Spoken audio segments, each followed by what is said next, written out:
بسم الله الرحمن الرحيم إن الحمد لله نحمده ونستعينه ونستغفره ونعوذ بالله من شرور أنفسنا وسيئات أعمالنا من يهده الله فلا مضل له ومن يضلل فلا هادي له وأشهد أن لا إله إلا الله وحده لا شريك له وأشهد أن محمدا عبده ورسوله أما بعد أعوذ بالله من الشيطان الرجيم بسم الله الرحمن الرحيم يا أيها الذين آمنوا اتقوا الله حق تقاته ولا تموتن إلا وأنتم مسلمون يا أيها الناس اتقوا ربكم الذي خلقكم من نفس واحدة وخلق منها زوجها وبث منهما رجالا كثيرا ونساء واتقوا الله الذي تساءلون به والأرحام إن الله كان عليكم رقيبا يا أيها الذين آمنوا اتقوا الله وقولوا قولا سديدا يصلح لكم أعمالكم ويغفر لكم ذنوبكم ومن يطع الله ورسوله فقد فاز فوزا عظيما قال الله تبارك وتعالى في كلامه المجيد أعوذ بالله من الشيطان الرجيم بسم الله الرحمن الرحيم قل يا أيها الكافرون لا أعبد ما تعبدون ولا أنتم أعبدون ما أعبد ولا أنا عابد ما عبدتم ولا أنتم عابدون ما أعبد لكم دينكم ولي دين. جمعیت اہل حدیث مالیگاؤں کے صدر محترم جناب اقبال سر صاحب حفظہ اللہ، دیگر حاضرین اور سامعین، شبہات کے فتنے کے تحت ہماری گفتگو اس بابت جاری تھی کہ دشمنان دین نے اہل ایمان کے عقیدے کو خراب کرنے، دین اور دینی امور کو غیر اہم معمولی بنا دینے کہ یہ چیزیں ایسی نہیں ہیں جس کی بنیاد پر لوگوں سے تعلقات استوار یا خراب کیے جائیں. دین کو انفرادی، جانبی اور غیر اہم بنانے کے لیے جو کوششیں کی اس میں بعض نظریات کا استعمال ہے. اس ضمن میں گزشتہ درس میں ہم لوگ جس چیز کا تذکرہ کر رہے تھے وہ انسانیت اور عالمیت کا نعرہ ہے. اسے ایک مذہب کی شکل میں پوری دنیا میں پھیلایا اور عام کیا گیا کہ انسانیت، ہیومنٹی باقاعدہ ایک مذہب ہے. ایک انسان کا تعلق دوسرے انسان سے بطور انسان ہونا چاہیے، اچھے ڈھنگ سے پیش آنا چاہیے، روادار ہونا چاہیے، ہمدردی، غمگساری اور اس کے سکھ دکھ کے تقاضوں کی رعایت کرتے ہوئے اس کے ساتھ برتاؤ کرنا چاہیے. سننے میں، بیان کرنے میں یہ نعرہ، یہ دعویٰ بڑا خوشنما اور پرکشش معلوم ہوتا ہے، لیکن اس کے پیچھے انتہائی سنگین قسم کے، خطرناک قسم کے مقاصد کار فرما ہے. خاص طور سے وہ لوگ جو دین اور توحید کے قائل ہیں، مسلمان ہیں، ان کو اس سے نشانہ بنا کے حقیقت میں ان مکر و فریب کا جال بچھانے والوں کا مقصد یہ ہے کہ ایک مسلمان بندہ اپنے دین اور عقیدے کے سلسلے میں تسامح اختیار کرنا شروع کر دے، نرمی اور مداہنت برتے اور دین کی بنیاد پر ولا اور برا کے عقیدے سے دستبردار ہو جائے. جو مسلمان ہے وہ ہمارے لیے اخوت ایمانی کی بنیاد پر زیادہ حقوق کا مستحق ہے، اور جو غیر مسلم ہیں وہ اگرچہ انسانی اعتبار سے مسلمان اور اسلام کی تعلیم کی روشنی میں اس کے ساتھ کوئی برا سلوک کی تعلیم اسلام نہیں دیتا. یہاں ضمناً میں یہ عرض کروں کہ انسانیت کی جو تعلیم مذہب اور خاص طور سے مذہب اسلام دیتا ہے، دنیا میں کہیں اس کی اتنی جامع تعلیم آپ کو نظر نہیں آئے گی. ہر حقدار کو اس کا حق دینے والا جو ضابطہ آپ کو دین اسلام میں ملے گا، ہمارا دعویٰ ہے یقین کے ساتھ علی وجہ البصیرہ، بہت ساری دلیلوں کی بنیاد پر یہ کہہ سکتے ہیں کہ ایسا آپ کو کہیں اور نظر نہیں آئے گا. اگر آپ رشتہ داروں کے حقوق کا لحاظ کرتے ہیں، میں ایک بات سمجھانے کے لیے کہوں، اب آپ کے بہت سارے رشتہ دار ہیں، ہر رشتہ دار سے آپ کا تعلق استوار ہونا اچھی بات ہے، لیکن رشتہ داروں میں ماں باپ ہیں، سگا بھائی ہے، شوہر کی بیوی اور بیوی کا شوہر ہے، دونوں کے بچے ہیں. اب ماں باپ بھی رشتہ دار ہیں، بیوی شوہر بھی ایک دوسرے کے رشتہ دار ہیں، بھائی بہن، چچا، بابا، ماموں وغیرہ وغیرہ یہ بھی رشتہ دار ہیں. کیا تمام رشتہ داروں کے معاملات اور حقوق یکساں ہوتے ہیں؟ نہ فطرت اس کو قبول کرتی ہے نہ دنیا کا کوئی قانون. ماں باپ کو جو قربت اور جو حقوق حاصل ہے دوسروں کو وہ حاصل نہیں ہوں گے. جیسے رشتوں میں یہ فرق ہے ایسے ہی مذہب کی بنیاد پر ایمان کی بنیاد پر درجات اور کچھ لوگوں کے خاص حقوق متعین ہوتے ہیں. اس میں کوئی غیر فطری غیر عقلی بات نہیں ہے جس پر اعتراض کیا جائے. اللہ تبارک و تعالیٰ نے اپنی شریعت کاملہ میں ہر حقدار کا حق اور جو جتنا قریب ہے جیسے وراثت کے حقوق بیان کرتے ہوئے اللہ تبارک و تعالیٰ نے ارشاد فرمایا آباؤکم و ابناؤکم لا تدرون ایہم اقرب لکم نفعا کہ تمہارے باپ دادا ہیں تمہارے آل اولاد ہیں بچے بیٹے ہیں تم نہیں جانتے کہ نفع کے اعتبار سے تم سے زیادہ قریب کون ہے.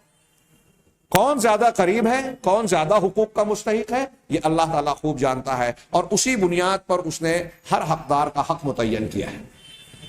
تو انسانیت کا درس بھی میں یہ عرض کرنا چاہتا ہوں کہ کچھ نوجوانوں کو یہ دھوکہ دیا جاتا ہے کہ انسانیت جب آپ مذہب کی بات کرتے ہیں اسلام اور غیر اسلام کی بات کرتے ہیں تو آپ انسانیت کو چھوڑ کر مذہبی بات کر رہے ہیں. جو میں نے کہا کہ نہ ہندو نہ مسلمان نہ سکھ نہ عیسائی ہم سب بھائی بھائی ہیں اور انسانیت کے ناطے ایک دوسرے کے دوست اور تعلق والے ہیں. میں نے جیسا کہ کہا بات بڑی پرکشش خوشنما چمکدار نظر آتی ہے لیکن یہ حقیقی اور فطری طور پر پریکٹیکل لائف میں ناقابل قبول ہے. اور جو لوگ اس کا نعرہ لگاتے ہیں جو لوگ اس کی ترویج اور اشاعت کرنے کی کوشش کرتے ہیں کہ انسانیت کی بنیاد پر لوگوں سے تعلق قائم کرو یہ عقیدہ اور مذہب کنارے کرو یہ تمہاری مسجد کا عبادت گاہ کا گھر کا اور تمہارے دل کا معاملہ ہے. جو لوگ یہ نعرہ لگاتے ہیں وہ خود اس نعرے پر اپنے عمل اپنی پالیسیز میں اپنے معاملات میں اپنی سیاست میں اپنی اقتصادیات میں اس انسانیت کو بروئے کار نہیں لاتے اس کو روند ڈالتے ہیں. لمبا چوڑا جواب نہ دیتے ہوئے بعض علماء نے اس انسانیت کے تناظر پہ سوال کیا کہ مغربی دنیا اس کی جو ترویج کرتی ہے جب مسلمانوں کا معاملہ آتا ہے تو ان کا یہ پیمانہ انسانیت کا بگڑ کیوں جاتا ہے. صرف ایک مثال بھی اگر ہم سامنے رکھیں فلسطین کی ہاں صدیوں سے مسلمان وہاں آباد تھے 1400 سالہ لمبا عرصہ مسلم اکثریت اور مسلمانوں کا وطن ان کی سرزمین اس پر یورپی سامراج نے مل جل کر یورپی طاقتوں نے مل جل کر اسرائیل کا ناپاک وجود دیا. اس کے بیچ میں فلسطینیوں کی زمین پر غصب کیا غاصبانہ قبضہ کر لیا اور پھر وہاں یہودیوں کو بسایا اور بساتے بساتے آج ان کی ایک اچھی خاصی طاقتور حکومت بن گئی. اس سرزمین پر جہاں مسلمانوں کو ان کے اپنے وطن اور سرزمین سے باہر نکال دیا گیا بے وطن کر دیا گیا اپنے گھر میں اجنبی بنا دیا گیا اور اتنا ہی نہیں اسرائیلی طاقتوں اور ان کی جو اوپر سے سرپرستی کی جا رہی ہے مغربی دنیا کی طرف سے ان کے ذریعے سے یہاں کے مقامی باشندوں جو اصل باشندے ہیں انتہائی سنگین قسم کے مظالم جسے پڑھ کر اور بیان کو سن کر بھی آنکھیں جو ہیں نم ہو جاتی ہیں بہہ پڑتی ہیں کہ حاملہ عورتوں کو زندہ حالت میں ان کے پیٹ کو چاک کر کے بچوں کو نکال دیا جانا بچوں کا قتل کر دینا بموں کا نشانہ بنانا غذاؤں اور دواؤں سے محروم رکھنا پوری غزہ پٹی جو ہے کہا جاتا ہے دنیا کی سب سے بڑی کھلی ہوئی جیل ہے. آپ دوا کی ایک ٹیبلٹ اسرائیلی چوکیوں سے گزرے بغیر ان کی نگاہوں سے چھپا کر بچا کر اندر داخل نہیں ہو سکتے. پورے غزہ کی پٹی میں جیسے ہمارے کوکن کی پٹی ہے سمجھ لیجیے وہ غزہ پٹی ہے. یہاں دنیا کا انسانی ضمیر اور انسانیت کے مبلغین کی انسانیت کی دعوت خاموش ہے. مظلوم فلسطینیوں کے تعلق سے انسانیت ان کی یہ نہیں کہتی کہ یہ ان کے اوپر ظلم ہو رہا ہے قتل کیے جا رہے ہیں مارے جا رہے ہیں عورتوں بچوں بوڑھوں میں کوئی تفریق نہیں کی جاتی. دل دہلا دینے والی تصاویر اور مناظر بھی دنیا کے سامنے آتے ہیں لیکن یہاں لوگوں کی انسانیت جو ہے وہ مردہ نظر آتی ہے. اور صرف فلسطین ہی پر بس نہیں ہے شام میں دیکھیے اس سے پہلے ایران اس سے پہلے عراق اور افغانستان میں جو کچھ ہوا سیاسی طور سے جو دعوے کیے گئے وہاں کی حکومتوں کی جو اینٹ سے اینٹ بجائی گئی شہریوں کے ساتھ جو مظالم ڈھائے گئے اور آج تک ظلم و ستم کا وہ سلسلہ جاری ہے. ہاں لا قانونیت اور فوضویت کا غلبہ ہے شام میں لاکھوں لوگ قتل کر دیے گئے سنی. ایران یہ جو بظاہر اپنے آپ کو دکھاتا ہے کہ اسرائیل کا عالم غرب کا مغرب کی دنیا کا دشمن ہے, ان کے یہاں دنیا میں اگر صحیح رپورٹوں پر نظر رکھی جائے, سچی رپورٹوں پر, تو دنیا میں سنی مسلمانوں پر کہیں بھی اتنا ظلم نہیں ہو رہا ہے کسی بھی ملک میں جتنا ایران میں ہوتا ہے. سب سے زیادہ پھانسیاں وہاں ہوتی ہیں اور سنیوں پر ہوتی ہیں, سنیوں کے خلاف. مسجدیں بنا نہیں سکتے. ایران کا پورا ایک علاقہ جو سنیوں پر مشتمل ہے, اس پورے علاقے میں جو 1 کروڑ سے زیادہ آبادی پر عرب مسلمانوں پر, سنی مسلمانوں پر مشتمل ہے, وہاں عائشہ, ابو بکر, عمر, بچوں بچیوں کا نام رکھنا منع ہے. خبریں نہیں آتی. سعودی عرب کی مذمت کرنے والے یہ تحریکی جو سعودی عرب کو امریکہ کا, یورپ کا دوست بنا کر پیش کرنے کی کوشش کرتے ہیں, بیان بازیوں کی بنیاد پر, جھوٹی خبروں کی بنیاد پر, اور کچھ سچی لیکن اس کو اصل حقائق سے ہٹا کر, وہ یہ بیان نہیں کرتے کہ اسرائیل کے ملینوں پیسے ایران کی کمپنیوں میں لگے ہوئے ہیں. ایران کے ہزاروں بلکہ لاکھوں افراد جو اصفہان وغیرہ کے علاقے کے رہنے والے ہیں وہ اسرائیل میں کام کرتے ہیں. دونوں ملکوں کا گہرا تعلق ہے, لین دین ہے, خفیہ تعلقات ہیں, ہتھیاروں کا لین دین ہوتا ہے. ایران عراق جنگ کے درمیان امریکہ کے ہتھیار اسرائیل کے ذریعے سے ایران کو فراہم کیے جاتے تھے. خیر بات تھوڑی سی پھیل گئی.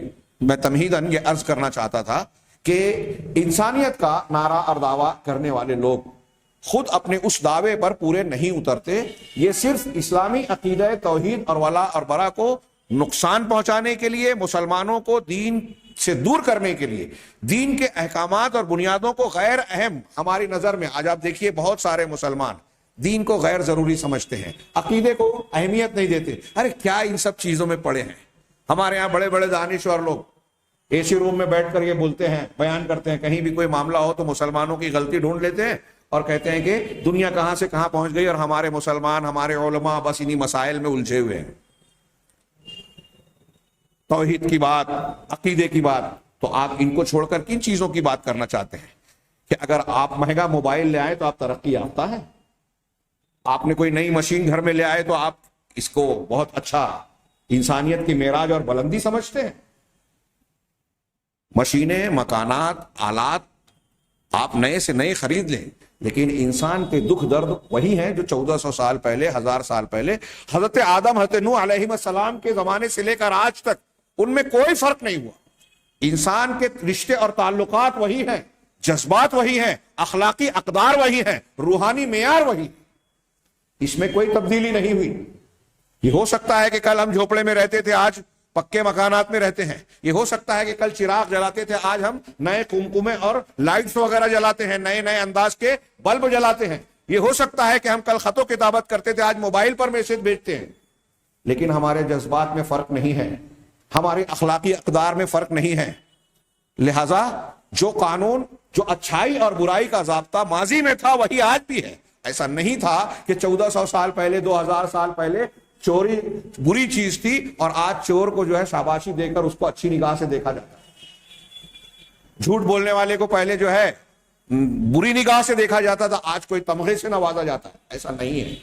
اقدار اپنی جگہ پر ویسے ہی قائم ہیں, اور ان اقدار کی سب سے صحیح تعلیم مذہب اور مذاہب میں سب سے زیادہ بہتر انداز میں, متوازن انداز میں, مؤثر طریقے پہ, یہ جو میں جو 3 الفاظ استعمال کیا ہوں صرف مترادف کے لیے, یوں ہی لفظی بیان ادب کے لیے نہیں, بلکہ ہر ایک کا اپنا معنی اور دلالت ہے. مؤثر انداز میں یعنی جب عقیدہ اسلامی کے ساتھ اللہ تبارک و تعالیٰ نے مسلمانوں کو حکم دیا کہ جھوٹ مت بولو, ایسا نہ کرو, ایسا نہ کرو, تو عقیدے کی بنیاد پر یہ سب سے زیادہ اثر انداز ہونے والی تعلیم اسلام کی ہے.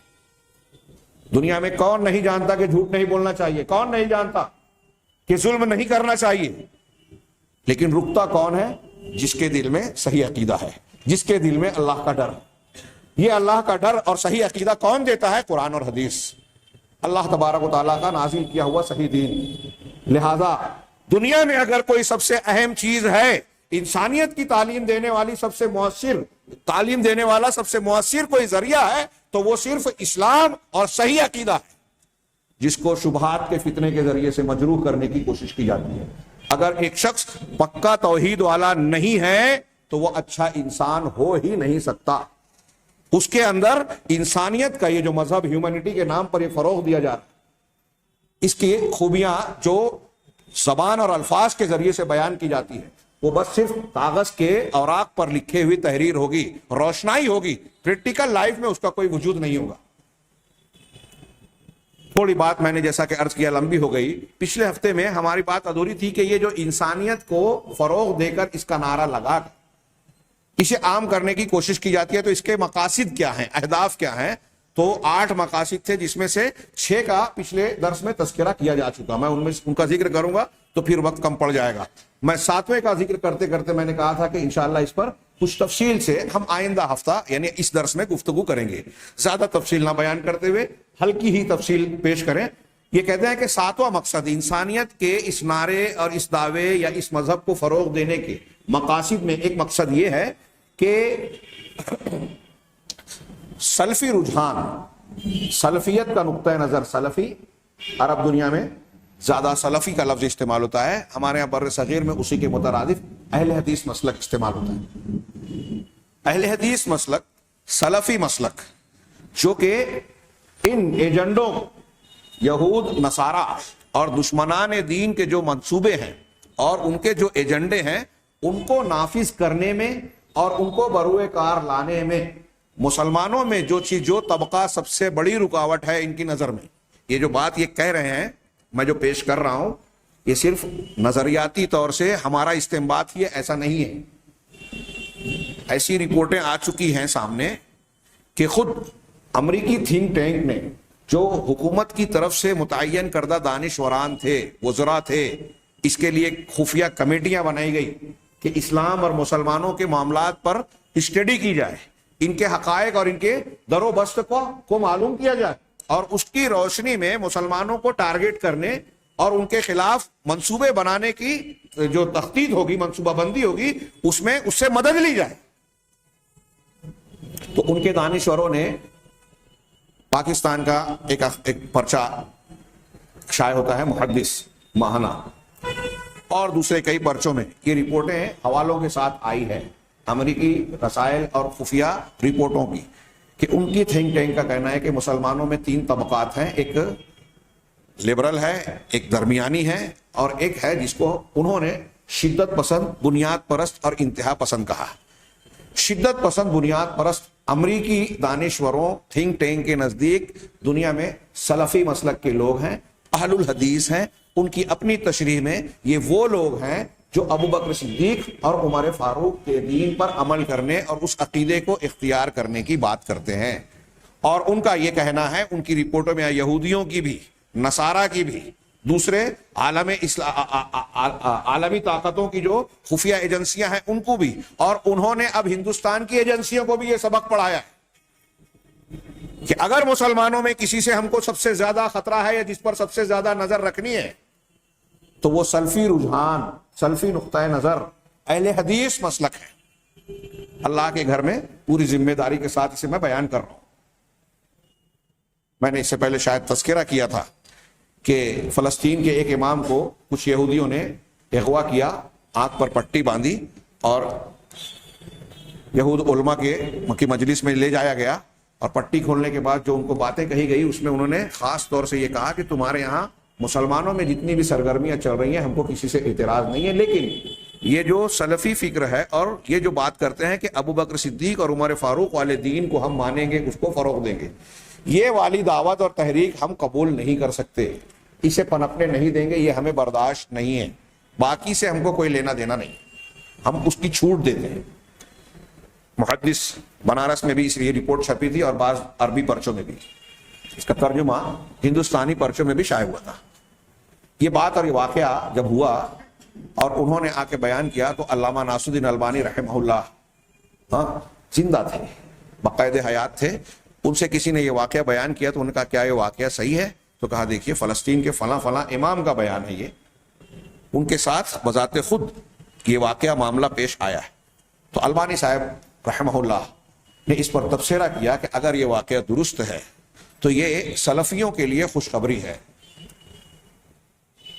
اہل حدیث حضرات کے لیے خوش ہونے کی بات ہے کہ وہ طبقہ، وہ مذہب کے ماننے والے جو قرآن و حدیث کی روشنی میں کھلے طور پر اسلام اور مسلمانوں کے دشمن ہیں، وہ دشمنان دین مسلمانوں میں جس طبقے کو اپنا دشمن سمجھ رہے ہیں، یہ ان کی طرف سے گواہی ہے کہ یہی خالص دین اور اسلام والے لوگ ہیں، یہ سچے مسلمان ہیں۔ تبھی تو اس سے ان کو خطرہ محسوس ہو رہا ہے۔ علامہ البانی نے کہا گویا باطل کو اس بات کا شدید احساس ہے کہ حق کون ہے، اصلی حق سے وہ ڈرتا ہے۔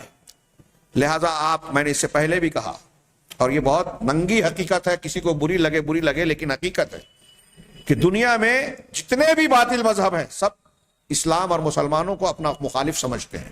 مسلمانوں میں جتنے بھی مسلک ہیں سب سلفی اور اہل الحدیث کو اپنا مخالف سمجھتے ہیں، کیونکہ سب سے خالص قرآن و سنت کا دین ان کے پاس ہے، اور جو قرآن و سنت پر مشتمل باتوں کو مانتا ہے، عقائد کو اختیار کرتا ہے، ظاہر سی بات ہے اس کے سامنے لوگوں کے بنائے ہوئے بدعت پر مشتمل نئی فلسفوں اور نئے مسلک اختیار کیے ہوئے جو دین ہے، وہ قرآن و حدیث کے دین کے سامنے زیادہ ٹک نہیں سکتے۔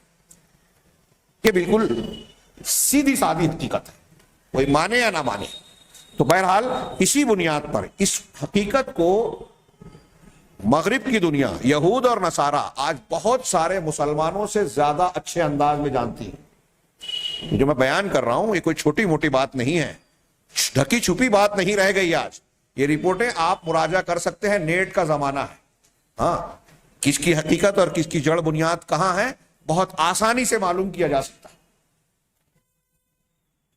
ہمارے یہاں اخبارات والے، تحریکی حضرات، ہاں کوئی ایک خبر آ جائے ہاں سلفیوں کے خلاف میں تو اس پر ایسا شور غوغا مچا کے یہ ثابت کرنے کی کوشش کرتے ہیں کہ دیکھیے ان کا تعلق دشمنان دین سے، امریکہ اور یورپ وغیرہ وغیرہ سے ہے، جبکہ آپ حقیقی رپورٹیں اگر چھان کر نکالیں گے تو یہ معلوم ہوگا کہ یورپ ہو، امریکہ ہو، موساد ہو، ہاں اور M6 جو بھی برطانیہ کی جو خفیہ ایجنسی ہیں، ان تمام لوگوں کا متفقہ خیال ہے کہ ہمارے لیے سب سے زیادہ خطرناک سلفی تحریک ہے مسلمانوں میں۔ خطرناک حقیقت میں نہیں ہے، سب سے زیادہ امن کی تعلیم تو سلفیت کے پاس ہے۔ تکفیر سب سے اصولی انداز میں آپ کو یہاں ملے گی، فتنہ و فساد، دہشت گردی کا رد سب سے زیادہ آپ کو سلفیوں کے یہاں ملے گا۔ لیکن مشہور یہ کیا جاتا ہے کہ دہشت گرد یہی ہوتے ہیں، مشہور یہ کیا جاتا ہے کہ انتہا پسند یہی ہوتے ہیں، مشہور یہ کیا جاتا ہے کہ یہ امن و امان کو تاراج کرتے ہیں، مشہور یہ کیا جاتا ہے کہ یہ اختلافی مسائل پر زیادہ بات کرتے ہیں۔ ہمارے یہاں جماعت اسلامی ہو، اخوانی ہو، صوفی ہو، آپ ان سب کا اگر جائزہ لیں گے، بریلوی حضرات ہوں، دوسرے لوگ، یہ دوسروں کو برداشت، سلفیوں کی مسجد برداشت نہیں ہے صحابی نے۔ ہندوستان میں آپ کو ملے گا، ہم بابری مسجد کو روتے ہیں، نیلور میں اور ہندوستان کے کئی مقامات پر اہل حدیثوں کی مسجدوں کو توڑ دیا گیا۔ یہ دین ہے؟ کس بنیاد پر یہ؟ اب وہ دوسرے اسباب کی بات چھوڑیے، میں جس تناظر میں یہ بات کہہ رہا ہوں یہ ایک پہلو ہے کہ اہل حق کے مخالف ہر وہ طبقہ ہوتا ہے جن کو حق سے خوف اور خطرہ ہوتا ہے۔ جہاں باطل ہے، جہاں انحراف ہے، وہاں اہل حق سے خطرہ محسوس ہوگا۔ لہذا ان کے یہاں یہ بات طے شدہ ہے کہ چونکہ سلفیت اور سلفی اہل الحدیث ہمارے تہذیبی، مذہبی، فکری منصوبوں کو نافذ کرنے میں سب سے بڑی رکاوٹ ہیں، سب سے بڑا آڑ ہیں، اس لیے سلفیت کو گھیرا جائے۔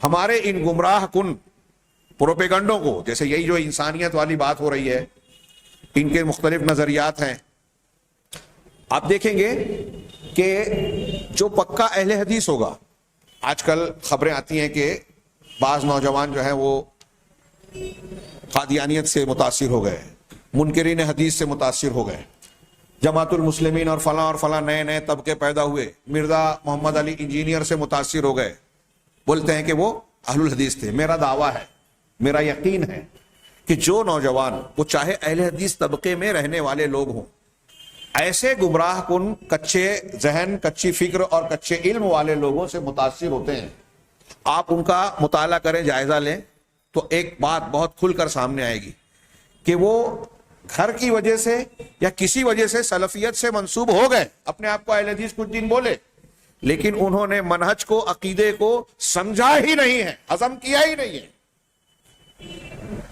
ان کا علم اور ان کی معلومات صحیح نہیں ہے, وہ علم سے, علماء سے دور ہیں, وہ جماعت اور جماعتی منہج کو سے ناواقف ہیں.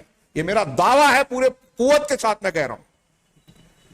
جو پکا حق کا جاننے والا ہوگا اسے حق سے ہٹا کر ناحق اور باطل مسلک اور فکر کی طرف لے جانا آسان کام نہیں ہے.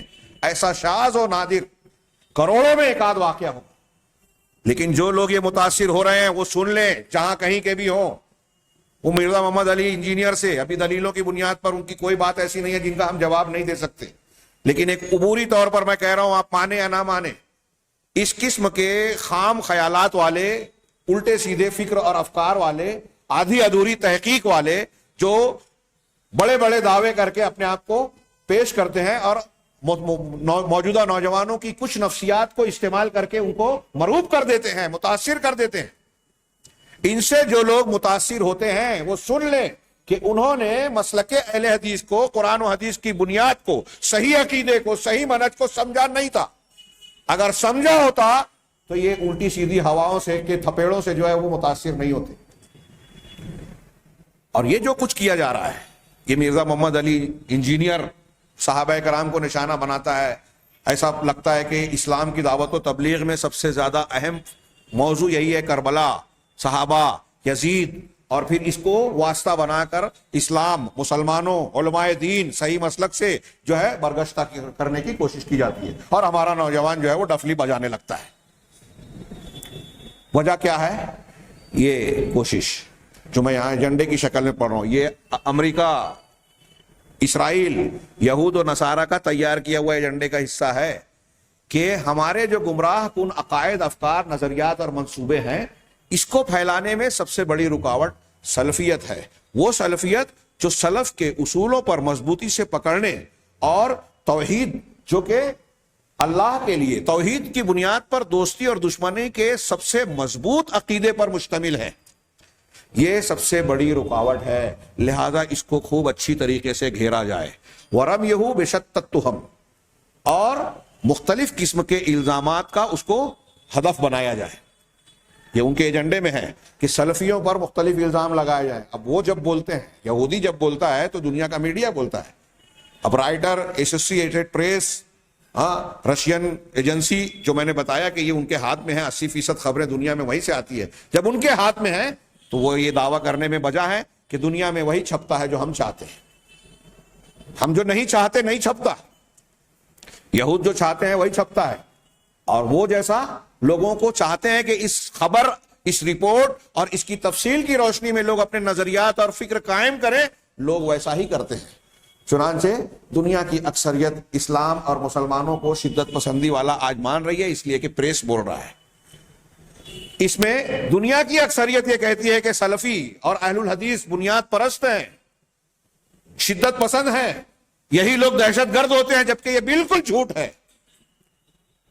دنیا مگر یہی کہہ رہی ہے. یورپ اور امریکہ نے دکھاوا کیا کہ ایران ہمارا دشمن ہے, جبکہ وہ دوست ہے. یورپ اور امریکہ نے دکھاوا کیا کہ سعودی عرب ہمارا دوست ہے, جبکہ وہ دشمن ہے, ٹارگیٹ ہے. دنیا وہی بول رہی ہے جو وہ چاہتے ہیں, اس کو نہیں مانتی جو حقیقت ہے. یہ میں ہوائی باتیں نہیں کہہ رہا ہوں, جو بات کہہ رہا ہوں اس کی بہت ساری دلیلیں ہیں, لیکن افسوس کہ ان سب چیزوں کو ذکر کرنے کا موقع نہیں ہے. یہاں یہ کہہ رہے ہیں کہ چنانچہ ان لوگوں نے اہداف, انسانیت کے مذہب کو فروغ دینے کے اہداف میں یہ ہے کہ سلفیت کو گھیرا جائے, اس کے رجحان پر پہرے بٹھائے جائیں اور اس پر مختلف قسم کے الزامات لگائے جائیں. اب آپ دیکھیں کہ اہل الحدیث پر دنیا مسلمانوں کے بیچ میں جو ہیں خارجی طور پر کتنے الزامات ہیں. یہ دہشت گردی, شدت پسندی, ابن تیمیہ کا سیاسی گروہ ہے, کوئی یہ کہتا ہے, کوئی کچھ کہتا ہے. جیسے ہمارے یہاں آپ دیکھیں گے کہ جو مسلکی اختلاف کرنے والے لوگ ہیں وہ اہل حدیث کو کوئی کہتا ہے کہ یہ 100 سال پرانے ہیں, یہ مولانا ثناء اللہ امرتسری سے شروع ہے, کوئی کہتا ہے شیخ الکل میاں نذیر حسین سے شروع ہوا, کوئی کہتا ہے ابن تیمیہ سے شروع ہوا, کوئی کہتا ہے کہ دوسرے فلاں نواب صدیق حسن خان سے شروع ہوا.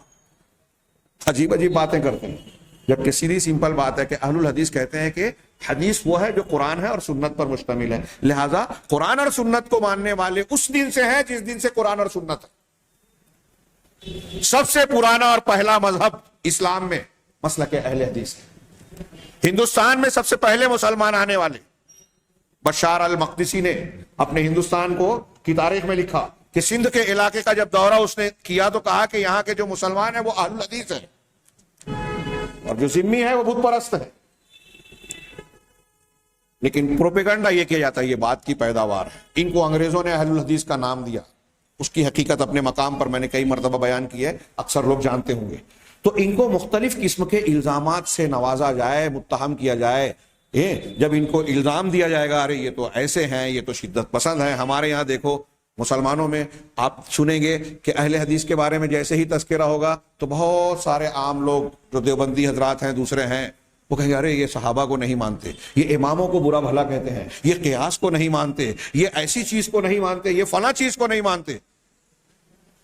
اہل حدیث کیا مانتے ہیں کیا نہیں مانتے ہیں اس کا فیصلہ اہل حدیث کے مخالفین کریں گے. ہم کیا مانتے ہیں یہ ہمارے مخالف بتائیں گے. اسلام شدت پسندی کی تعلیم دیتا ہے یا امن و امان کی تعلیم دیتا ہے, یہ قرآن اور حدیث بتائیں گے جو اسلام کی بنیاد ہے, یا پھر یورپ اور امریکہ اور اسرائیل بتائیں گے جو اسلام کے دشمن ہیں.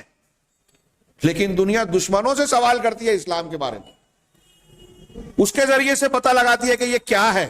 ایسے ہی سلفیت کے بارے میں خوب خوب خوب خوب پروپیگنڈا کیا گیا. 11 ستمبر کے بعد 9/11 کے بعد جو امریکہ میں ٹوئن ٹاورز پر حملہ کیا گیا ایک منصوبے کے تحت, دنیا میں کہتے ہیں کہ شاید کوئی دن ایسا نہیں ہو رہا گزرا اس کے بعد سے کہ اسلام اور مسلمانوں کے خلاف کوئی کتاب نہ لکھی گئی ہو. اور جو کتابیں لکھی جا رہی ہیں اس میں سے 90% سے زیادہ میں جو دانشور اور محققین ہیں, یہ عالم کفر کی بات کر رہا ہوں, مسلم دشمنوں کی, زیادہ تر اہل الحدیث کو جو ہے ٹارگٹ کرتے ہیں. وہ براہ راست نام لے کر کریں یا بر راست دوسرے انداز میں کریں, کرتے ضرور ہیں. اسرائیلی وزراء کے بیانات آ چکے کہ یہ فلاں ملک اور فلاں ملک سے ہمیں پریشانی نہیں ہے, ہمیں اصل پریشانی سعودی عرب سے ہے جہاں مسلمانوں کا قبلہ ہے. اور یہ سعودی عرب پورے دنیا میں جو ہے وہ قرآن بانٹتا ہے, پوری دنیا میں مسجدیں بناتا ہے, پوری دنیا میں مبلغین بھیجتا ہے. لہذا سعودی عرب ان کی زبان میں شدت پسندی کا مرکز ہے. اسرائیل کا وزیر یہ کہہ رہا ہے اور اس کا یہ بیان آن ریکارڈ موجود ہے, کئی سالوں پیشتر کا ہے, کہ سب سے بہتر دہشت گردی کو ختم کرنا ہے تو سب سے بہتر طریقہ یہ ہے کہ ساری طاقتیں مل کر سعودی عرب اور حرم کا خاتمہ کر دیں. مگر تحریکیوں کو یہ خبر نہیں ملتی. وہ کہتے ہیں کہ اسرائیل سے ان کی پینگیں بڑھ رہی ہیں. صدر مرسی کا نمائندہ اسرائیل کا جب دورہ کرتا ہے تو ان کو خبر نہیں ملتی. لیکن اگر کوئی ایسی خبر مل جائے کہ اسرائیلی کوئی سعودی عرب گیا ہے تو دیکھیے یہ لوگ کیسے منہ سے جھاگ اڑا اڑا کر ریڈی میڈ گالیاں دیتے سعودی عرب کے خلاف. ایسا لگتا ہے کہ مسلمان اور عالم اسلام کی جتنی پریشانیاں ہیں اس کا ذمہ دار صرف سعودی عرب ہے. نہیں, سعودی عرب کے تعلق سے آپ کا ذہن جو یہ جو بیان کرتے ہیں نا, سعودی عرب کے خلاف جو باتیں کر رہے ہیں ان کا ذریعہ چاہے جو ہو, لیکن میں اللہ کے اس گھر میں اس بات کو بیان کر رہا ہوں کہ وہ یہود اور نصارہ کے ایجنڈے پر عمل کر رہا ہے. کیونکہ انہوں نے یہ ٹارگٹ بنایا ہے کہ سلفیت کو گھیرا جائے, اس پر پہرے بٹھائے جائیں, اس کے راستے بند کیے جائیں, اس کی دعوت و تبلیغ کو روکا جائے, اس کے لیے جو چندے فراہم کرتے ہیں اس صوتوں کو بند کیا جائے. آپ دیکھیے کہ مؤسسۃ الحرمین اور سعودی عرب کے ایسے کئی ادارے جو پوری دنیا میں مسجدوں کی تعمیر کے لیے, دعوت و تبلیغ کے لیے, مبلغین کے لیے چندے فراہم کرتے تھے, ان کو یہ کہہ کر روک دیا گیا, قانون بنوایا گیا زور زبردستی کر کے کہ ایسا کرنے سے دنیا کے دہشت گرد طاقتوں کو قوت ملتی ہے, لہٰذا ان کے صوتوں کو بند کرنے کے لیے یہ چندوں کی فراہمی روک دی جائے. اور اگر بھیجا جائے تو ایک محدود رقم دی جائے. اگر غربا, مساکین, دوا, علاج, غذاؤں کے لیے دیا بھی جا رہا ہے تو اس کی اتنی حد ہو, اور بہت ساری کارروائیوں کے بعد یہ کیا جائے گا. تو اس طریقے سے سلفیت کو گھیرا جائے. اور کہا وسعی الاحتواء بالترغیب او الترہیب, اور اس کے دعوت و تبلیغ کو اور سلفیوں کو گھیرنے کے لیے ترغیب اور ترہیب کے ذریعے سے ان کو دبایا جائے. کچھ لوگوں کو لالچ دی جائے کہ ہم آپ کو عہدہ دیں گے, کچھ لوگوں کو یہ بولا جائے کہ آپ سلفیوں کی جماعت کے امیر بن جاؤ, آپ یہ بن جاؤ, آپ وہ بن جاؤ, ہم آپ کا ساتھ دیں گے. تو جب محکمے سے کہا جاتا ہے کہ ہمارا ساتھ محکمے کے لوگ دے رہے تو سمجھتے ہیں کہ ہم بڑے قابل ہیں. یہ جو میں بات کہہ رہا ہوں اس قسم کی سودے بازیاں ہو رہی ہیں. علماء کو ہٹا کر جہلا کو آگے کرنا یہ ہمیں نظر نہیں آتا، لیکن یہ اس پروگرام اور اس ایجنڈے کا حصہ ہے. کسی کو لگ رہا ہوگا کہ میں کسی کو خاص ٹارگٹ کر رہا ہوں، تو اللہ گواہ ہے کہ ایسا نہیں ہے. یہ جو بات میں کہہ رہا ہوں بعض لوگوں نے رپورٹوں میں تفصیلات میں یہ چیزیں بیان کی ہیں، اتنی باریک باریک چیزیں کہ ہماری توجہ نہیں جاتی. یہ آگے ابھی آپ پڑھیں گے کہ ہمارے نوجوانوں کی ٹی شرٹ اور کپڑوں پر جو مختلف قسم کے سلوگن لگے ہوئے ہوتے ہیں نا، یہ بھی یہودیوں کے ایجنڈے کا حصہ ہے. اس کے کیا کیا مقاصد ہے وہ اپنی جگہ پر ہم بیان کریں گے. کہ ایسے کپڑے بنائے جائے، سلوگن لگائے جائے جو ہمارے نوجوان پہنے ہوتے ہیں، اور مختلف قسم کے جملے بظاہر لگتا ہے کہ اس میں کوئی قباحت نہیں ہے، لیکن اس کے اپنے چھپے ہوئے کچھ مقاصد ہیں. ذہن سازی کا اس میں ایک عنصر ہے کہ اس کو پڑھتے پڑھتے پڑھتے پڑھتے ان کا ایک دماغ بنے گا، دماغ بنایا جائے اشتہار کے ذریعے سے، اور بتدریج ان کو دین کے مقابلے میں دنیا داری کی طرف، فتنے کے شبہات کا فتنہ نہیں تو شہوات کے فتنے کی طرف مائل کیا جائے. اور اس میں وہ بڑی حد تک کامیاب ہے. تو ہماری جماعتوں کے درمیان میں جب کوئی اختلاف ہوتا ہے مرکز سے لے کر چھوٹی پیمانے تک، اور اس اختلاف کا حل نہیں ہوتا، اور ہمیں یہ اگر آپ معلوم کریں گے تو آپ کو یہاں سے لے کر دلی تک اپنی جماعت میں آپ کو یہ نظر آئے گا کہ ایک طبقہ جو اقتدار پر بیٹھا ہوا ہے اس کا کہیں نہ کہیں محکموں سے کوئی نہ کوئی تعاون اور تعلق ضرور ملے گا. میں یہ بات جو بیان کر رہا ہوں کچھ لوگوں کو ڈر لگے گا، اور کچھ لوگ یہ کہیں گے کہ یہ احتیاط کرنا چاہیے، بیان نہیں ہے. یہ احتیاط کر کر کے حقائق لوگوں سے پوشیدہ ہے. لوگ سچائیاں جانتے نہیں ہیں، بیان نہیں کرتے، اور نقصانات تو مسلمانوں کا ہو ہی رہا ہے. جو نقصان ہو رہا ہے ان حقائق کو بیان کرنے سے اس سے بڑا کون سا نقصان ہو جائے گا. سچائیاں ہم جاننا بھی نہیں چاہتے، دیکھنا بھی نہیں چاہتے، آنکھیں بند کر لیتے ہیں، اور ایسا لگتا ہے کہ ہم گوشۂ عافیت میں ہیں. جی نہیں، خطرات ہمارے سروں پر منڈلا رہے ہیں. سب سے زیادہ خطرے میں دنیا کا وہ انسان ہوتا ہے جو سب سے زیادہ سچائی پر ہوتا ہے، کیونکہ وہ عموماً دوسروں سے تنہا نظر آئے گا، عموماً کمزور نظر آئے گا، باطل طاقتیں اس کے خلاف متحد اور اکٹھا نظر آئے گی. آپ کو یہ دکھائی دے گا کہ اس کو کوئی ساتھ دینے والا نہیں ہے. وہ بھی کبھی کبھی مایوسی کا شکار ہوگا. میں یہ عرض کر رہا ہوں، غور کیجئے. مسلمان دنیا میں کمزور دکھائی دیتے ہیں، مسلمانوں میں وہ جو قرآن و حدیث کو ماننے والے ہیں وہ اور زیادہ کمزور نظر آتے ہیں. ان کا اس طبقے میں اہل الحدیث میں جو دین پسند، اصول پسند، اب دعوت و تبلیغ کا خیر خواہ اور ہمدرد ہے، دین کا کام کرنا چاہتا ہے، علم کی تبلیغ کرنا چاہتا ہے، ان کے وہ لوگ مخالف ہیں اسی جماعت میں جو یہ سب کرنا نہیں چاہتے، عہدہ چاہتے ہیں، مفادات عزیز ہیں، گوشۂ عافیت میں رہنا چاہتے ہیں، امر بالمعروف نہی عن المنکر سے ان کو کوئی لینا دینا نہیں ہے. لہذا جو حق پسند ہیں، دین پسند ہیں، جو حقیقی دین کی خدمت کرنا چاہتے ہیں، وہ گناہ در گناہ آپ کو تنہا، کمزور اور بے سہارا بظاہر نظر آئیں گے. اور یہ کوئی نئی بات نہیں ہے. اس کی سب سے اعلیٰ مثال تو انبیاء کرام ہیں. انبیاء کرام علیہ الصلوۃ والسلام، حضرت موسیٰ کو دیکھیے، فرعون کے سامنے کتنے تنہا نظر آتے ہیں. خیر بات کافی لمبی ہو گئی اور میں آج کافی کچھ حصہ پیش کر دینا چاہتا تھا. تو یہ سلفیت والا جو معاملہ ہے اس میں کہا کہ ترغیب اور ترہیب کے رغبت دلا کر، کچھ کو خرید کر اور ڈرا کر، دنیا میں سلفی نوجوانوں کو، سلفی دعوت و فکر، دعوت کا کام کرنے والوں کو سب سے زیادہ جو ہے تشدد کا نشانہ بنایا جاتا ہے. دینی ماحول میں آپ دیکھیے، شام میں سب سے زیادہ جن سنیوں کو مارا گیا سلفی تھے. یمن میں ایسا ہی ہوا. افغانستان میں طالبان سے پہلے جو نقشہ تھا رشیا سے مقابلہ کرنے کے درمیان، تو نورستان ایک پورا علاقہ بنایا گیا جہاں اسلامی حکومت اور قوانین کو باقاعدہ نافذ کیا تھا. کیا نام تھا ان کا؟ سلفی عالم نے، ہاں، شیخ جمیل الرحمان. شیخ جمیل الرحمان، بہت لمبا قصہ ہو جائے گا میں تفصیل میں جاؤں تو. شیخ جمیل الرحمان سلفی تھے، حکمت یار وغیرہ اگرچہ جماعت اسلامی کے تھے لیکن شیخ جمیل الرحمان کے شاگرد تھے. شیخ جمیل الرحمان کو فجر کی نماز پڑھانے کے بعد جب وہ مسجد سے نکل رہے تھے تو ایک شخص نے گولی مار کے انہیں شہید کیا. گولی مارنے والا شخص کون تھا؟ فلسطین کا ایک مسلمان تھا. گولی مار کے وہ اپنے سواری پر کچھ دور گیا، کچھ میٹر گیا تھا کہ کسی نامعلوم شخص نے اسے بھی گولی مار کے ہلاک کر دیا. کیوں؟ تاکہ یہ راز کھلے نہ کہ اسے مروانے والا کون ہے. یہ میں ایک مثال دے رہا ہوں. شیخ جمیل الرحمان کی قیادت اور شخصیت نے افغانستان کے اس علاقے میں جس کو نورستان کا نام دیا تھا، سلفی منہج اور فکر کے مطابق صحیح عقیدے اور دین کے احکام کی روشنی میں ایک پورا ایک معاشرہ تشکیل دیا تھا جو بڑا مثالی تھا.